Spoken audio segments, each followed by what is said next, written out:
Quando pensamos em monstros, nossa imaginação nos leva a lugares escuros e fantásticos. Dragões cuspindo fogo, krakens que afundam navios, criaturas saídas das páginas de um bestiário medieval. Acreditamos que os maiores monstros são frutos da nossa mitologia, confinados a lendas antigas. Mas e se a realidade for não apenas mais estranha, mas imensuravelmente maior do que a ficção?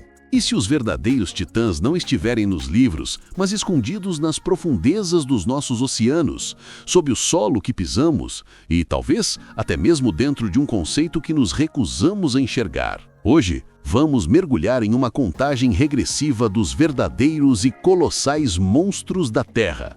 E acredite, a verdade sobre eles vai redefinir o seu conceito de gigantismo e de medo. Se você é fascinado pelos segredos que o nosso planeta esconde, já se inscreva no canal e ative as notificações, pois essa jornada vai desafiar tudo o que você pensa que sabe. Começamos nossa lista com titãs que já habitam nossos pesadelos. O número 10, o crocodilo de água salgada, um predador pré-histórico que sobreviveu até hoje, podendo ultrapassar 6 metros e pesar mais de 1 tonelada. Em nono lugar, a anaconda verde, a serpente mais pesada do mundo, uma constritora que espreita nas bacias da América do Sul, com relatos não confirmados de espécimes lendários. São criaturas impressionantes, o ápice da cadeia alimentar em seus ecossistemas. Mas eles são previsíveis. São a encarnação do poder bruto, da força que podemos ver e medir. O verdadeiro terror, a verdadeira monstruosidade, começa quando saímos da superfície e mergulhamos na escuridão eterna, onde as leis da biologia parecem se curvar para criar seres que desafiam a própria lógica. É lá, no abismo, que encontramos nosso número 8, uma criatura que faz o temido Kraken parecer uma lenda contida. A maioria de nós, quando imagina um terror das profundezas, pensa na lula gigante, o lendário Architeuthis. É a criatura que travou batalhas épicas com cachalotes na escuridão, imortalizada em contos e filmes. Acreditamos que ela é o ápice, o maior cefalópode que os oceanos já produziram. Mas, e se essa crença for apenas a ponta de um tentáculo muito maior e mais assustador? E se a lula gigante tiver uma prima, uma rival que não compete apenas em tamanho, mas em brutalidade e armamento biológico? A revelação chocante é que ela existe. Seu nome é lula colossal, ou Mesonychoteuthis hamiltoni, e ela redefine o que significa ser um predador abissal. Ela não é necessariamente mais comprida que a lula gigante, mas é exponencialmente mais pesada e robusta, podendo chegar a quase 500 quilos. A verdadeira diferença, no entanto, está em suas armas. Enquanto a lula gigante possui ventosas com pequenos dentes, a lula colossal tem algo saído de um arsenal de ficção científica.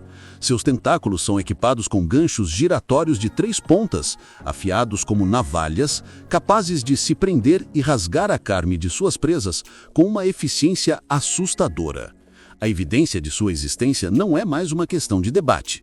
Por décadas, só a conhecíamos por bicos encontrados em estômagos de cachalotes e cicatrizes enigmáticas em seus corpos, marcas de ganchos que não correspondiam a nenhuma criatura conhecida.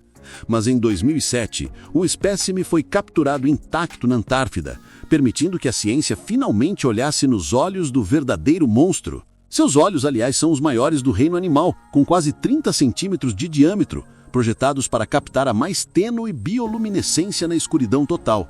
A explicação para tal evolução é o ambiente extremo que habita. Nas águas geladas e profundas da Antártida, a energia é escassa e cada oportunidade de caça deve ser maximizada. Os ganchos garantem que nenhuma presa, por maior que seja, escape. Isso muda tudo. A imagem do duelo entre cachalote e lula gigante é, na verdade, uma versão mais branda da realidade. A verdadeira batalha épica do abismo é travada contra um adversário mais pesado, mais forte e armado com lâminas. O oceano profundo não é um vazio, é uma arena de gladiadores, e a lula colossal é a sua campeã mais bem armada. E se essa ideia de um monstro solitário já é perturbadora, o que dizer de um monstro que não é um, mas muitos, agindo como um? O nosso número 7 vai levar essa ideia a um extremo que beira o terror cósmico. Quando pensamos num monstro, pensamos num indivíduo. Uma baleia, um tubarão, um dinossauro. Uma única entidade com um cérebro, um corpo, uma vontade. Essa é a crença fundamental que estrutura nossa compreensão da vida. Mas e se o predador mais longo e um dos mais eficientes do oceano não for um ele, mas um eles? E se fosse uma entidade composta por milhares de corpos interdependentes? Uma colônia flutuante caçando como um superorganismo, estendendo-se por dezenas de metros como uma rede viva e imortal? Este é o conceito que torna nosso número 7 a criatura que promete pesadelos. A revelação é esta. O sifonóforo gigante do gênero Praia não é um animal. É uma cidade flutuante de predadores. É uma colônia de milhares de organismos geneticamente idênticos chamados zooides, cada um com uma função ultra especializada. Alguns são gonozoides, responsáveis pela reprodução. Outros são gastrozoides, que digerem a presa para toda a colônia. E os mais sinistros são os tentáculos de caça, cobertos por nematocistos, células urticantes que disparam toxinas paralisantes. Todos estão conectados por um único tronco, que pode atingir mais de 40 metros de comprimento, mais longo que uma baleia azul. A evidência disso não vem de contos de marinheiros, mas de submersíveis de pesquisa de alta tecnologia, como os do Monterey Bay Aquarium Research Institute, que filmaram essas criaturas pulsando e caçando na escuridão.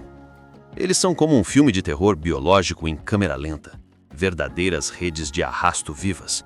A explicação para essa estratégia de vida bizarra é a eficiência colonial. Em vez de um único corpo ter que fazer tudo, a especialização permite que a colônia como um todo seja muito mais eficaz em seu ambiente.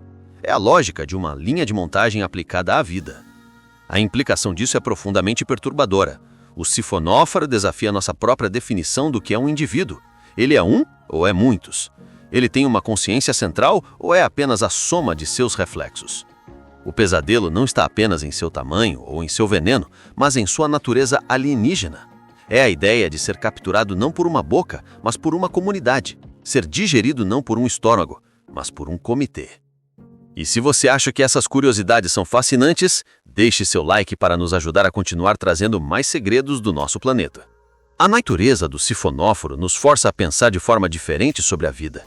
Mas e se o maior organismo do planeta não estiver nem mesmo no oceano, mas sob nossos pés, operando em uma escala de tempo tão vasta que sua existência é quase imperceptível para nós? A crença comum nos diz que os maiores organismos vivos do planeta são as majestosas baleias azuis ou as imponentes sequoias gigantes da Califórnia. São ícones do gigantismo, seres que podemos ver, tocar e admirar. Sua imensidão é visível e nos deixa humildes. Mas e se o verdadeiro soberano da vida na Terra for quase inteiramente invisível, espalhando-se silenciosamente sobre o solo por uma área equivalente a milhares de campos de futebol, vivendo há mais tempo que a maioria das civilizações humanas? Prepare-se para conhecer o nosso número 6, o verdadeiro gigante oculto do nosso mundo. A revelação chocante é que o maior organismo vivo conhecido no planeta é um fungo. Seu nome científico é Armillaria ostoiae, mas ele é popularmente conhecido como fungo do mel. Um único espécime na Floresta Nacional de Malheur, no Oregon, Estados Unidos, cobre uma área de quase 10 quilômetros quadrados. Isso é maior que muitas cidades. E sua idade é estimada entre 2.400 e 8.650 anos. A evidência que comprova essa afirmação é irrefutável e vem da genética. Pesquisadores coletaram amostras de diferentes pontos da floresta a quilômetros de distâncias e as análises de DNA confirmaram que todos pertenciam a um único e mesmo organismo interligado por uma vasta rede subterrânea de filamentos chamados micélio. O que vemos na superfície, os cogumelos cor-de-mel que dão nome ao fungo, são apenas os órgãos reprodutivos, a ponta minúscula de um iceberg biológico colossal. A explicação para seu tamanho e longevidade está em sua estratégia de vida. Ele cresce lentamente, expandindo sua rede de micélio pelo solo, alimentando-se de matéria orgânica, principalmente das raízes das árvores. Ele é tanto um decompositor vital quanto um patógeno mortal, capaz de matar vastas áreas de floresta ao longo de milênios. A implicação disso é uma mudança de paradigma. Os verdadeiros gigantes do nosso mundo não são os seres que se erguem em direção ao céu, mas aqueles que dominam o reino subterrâneo. Este fungo nos mostra que a vida opera em escalas de tempo e espaço que mal podemos compreender. Ele é um monstro silencioso e paciente, um poder da natureza que molda ecossistemas inteiros de forma invisível. Ele se teme de Natigan. Existência nos lembra que há todo um universo de gigantes escondidos sob os nossos pés. Esse conceito de um gigante oculto que molda o mundo nos leva a pensar nos gigantes que não estão mais ocultos, mas perdidos no tempo. O nosso número 5 nos transporta para uma era em que monstros de carne e osso, tão grandes quanto edifícios, caminhavam abertamente sobre a Terra. Falando em gigantes que moldam o mundo, é impossível não olhar para o passado, para uma época em que a Terra era governada por verdadeiros leviatãs terrestres. O Argentinosaurus, nosso número 5, representa o auge do gigantismo animal, um saurópode que podia atingir 35 metros de comprimento e pesar até 90 toneladas. Eles eram montanhas vivas, ecossistemas ambulantes. Mas, mesmo com esses gigantes do passado em mente, o maior animal que já existiu em toda a história do planeta, até onde sabemos, está vivo hoje. A crença comum é simples: a baleia azul é o maior animal que já existiu, fim da história. E isso é verdade, mas essa afirmação, repetida tantas vezes, perdeu seu impacto. Nós realmente compreendemos a escala do que isso significa? O que é ter um coração do tamanho de um carro, uma língua que pesa o mesmo que um elefante adulto, ou vasos sanguíneos tão largos que um ser humano poderia nadar através deles? A revelação chocante sobre nosso número 4, a baleia azul, não está em seu tamanho, mas em sua voz. O som de baixa frequência emitido por uma baleia azul, conhecido como canto, pode atingir 188 decibéis. Isso é mais alto que o som de um motor de jato e é considerado o som mais potente produzido por um ser vivo. O mais impressionante, no entanto, é que essa vocalização pode viajar por centenas, se não milhares de quilômetros através das profundezas do oceano. E aqui está o fato surpreendente. Por décadas, a Marinha dos Estados Unidos, durante o auge da Guerra Fria, detectou esses sons misteriosos e potentes em seu sistema de hidrofones ultra-secreto, o SOSUS, projetado para rastrear submarinos soviéticos. Eles não tinham ideia do que eram e, por anos, os classificaram como um fenômeno desconhecido, talvez uma nova tecnologia inimiga. A evidência só veio à luz quando biólogos marinhos finalmente conseguiram correlacionar as gravações secretas da Marinha com os cantos das baleias. A explicação para essa habilidade é a comunicação. No vasto e escuro oceano, o som viaja muito mais longe e mais rápido que a luz, permitindo que esses gigantes solitários se comuniquem, se encontrem e naveguem através de bacias oceânicas inteiras. A implicação disso transforma a nossa visão do oceano. Ele não é um mundo de silêncio. É uma paisagem sonora complexa, uma rede de comunicação invisível dominada por gigantes que conversam através de continentes. É um lembrete de que existem inteligências e sociedades operando em escalas que estão além da nossa percepção. E ao pensarmos em outras formas de gigantismo, como a colônia de árvores Pando, número 3, ou Grande Barreira de Coral, número 2, estruturas colossais construídas por organismos, percebemos que a definição de monstro é fluida.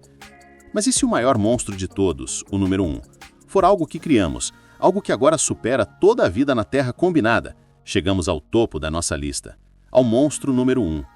Ao longo desta jornada, exploramos gigantes das profundezas, colônias alienígenas, titãs subterrâneos e os maiores animais que já viveram. Nossa crença comum nos prepara para que o monstro final seja uma criatura física, um predador supremo de carne e osso, talvez algo ainda por ser descoberto. Mas e se o maior monstro, a entidade que alterou a face da Terra mais do que qualquer outra, que desencadeou uma extinção em massa e que agora pesa mais do que toda a biomassa do planeta, não puder ser medido em metros ou toneladas de carne, mas sim em megatoneladas de concreto, aço e plástico?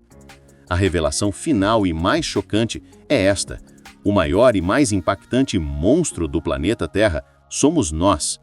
Mais especificamente, é a tecnosfera, a soma de todas as estruturas e objetos já criados pela humanidade. A evidência para essa afirmação alarmante foi consolidada em um estudo marcante publicado na revista Nature em 2020. Os cientistas calcularam que a massa de todos os materiais antropogênicos, desde edifícios e estradas até garrafas de plástico e microchips, ultrapassou a massa total de todos os seres vivos do planeta. Estamos produzindo coisas a uma taxa tão vertiginosa que a cada semana criamos o equivalente ao peso de toda a população humana em novos materiais. A explicação é simples e complexa ao mesmo tempo. A revolução industrial, o crescimento populacional exponencial e um modelo de consumo insustentável nos tornaram a principal força geológica de nosso tempo. Deixamos de ser apenas uma espécie entre milhões para nos tornarmos o principal agente de mudança planetária. A implicação surpreendente e aterrorizante é que nós nos tornamos um monstro das nossas próprias lendas. Os krakens e leviatãs que temíamos são ofuscados pela nossa própria criação. A nossa civilização tornou-se uma entidade superorganísmica, que consome recursos, terraforma paisagens e altera o clima em uma escala que nenhum gigante pré-histórico jamais conseguiu. Nós somos o verdadeiro e inegável número 1. A questão que fica é: um monstro pode aprender a controlar seu próprio poder destrutivo? Compartilhe este vídeo com alguém que precisa ver essa jornada e comente abaixo qual desses monstros mais te surpreendeu. A consciência do nosso impacto é o primeiro passo para talvez deixarmos de ser o monstro da história do nosso próprio planeta.